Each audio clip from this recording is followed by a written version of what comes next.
on a cette espèce de cuisine tout à fait étonnante entre des candidats qui, chacun essaie de pousser leur pion. Ils savent bien qu'il y en a que deux peut-être qui ont leur chance. Hein. Je dis peut-être, on y reviendra, vous me reposerez la question. Oui, on va y venir. Cela dit, les autres se disent, bon, ils sont déjà placés pour la constitution d'un gouvernement. Ce que je note, ce que j'apprécie, moi, c'est le fait qu'il y ait une femme dans ces primaires. Parce que ça changera peut-être la tonalité du débat. Parce qu'aujourd'hui, quand vous entendez Sarkozy qui parle de pugilat et Alain Juppé qui parle de durcissement de cette campagne, on est un peu inquiet sur la qualité des programmes dont on ne parle pas. Mais clarifier sur quelle base? Parce que le débat est vide, il n'y a rien pour clarifier.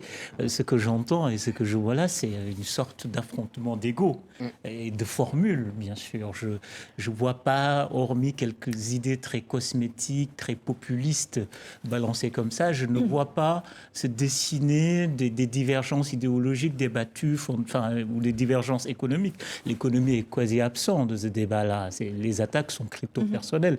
Donc je ne pense pas qu'il y ait une quelconque clarification. Par contre, je pense qu'il y aura une négociation de petites boutiques. Qui va aller avec qui aura quoi. Enfin, oui, je pense que c'est de la petite politique. Il y a une dérive double de la démocratie. Elle dérive en oligarchie, d'abord, c'est-à-dire qu'il y a de moins en moins de gens qui ont les rênes de pouvoir, et d'autre part en démagogie. Hein, bon, c'est le plus démagogue et le plus oligarque qui va gagner ses primaires actuellement si la tournure que prennent les événements se perpétue.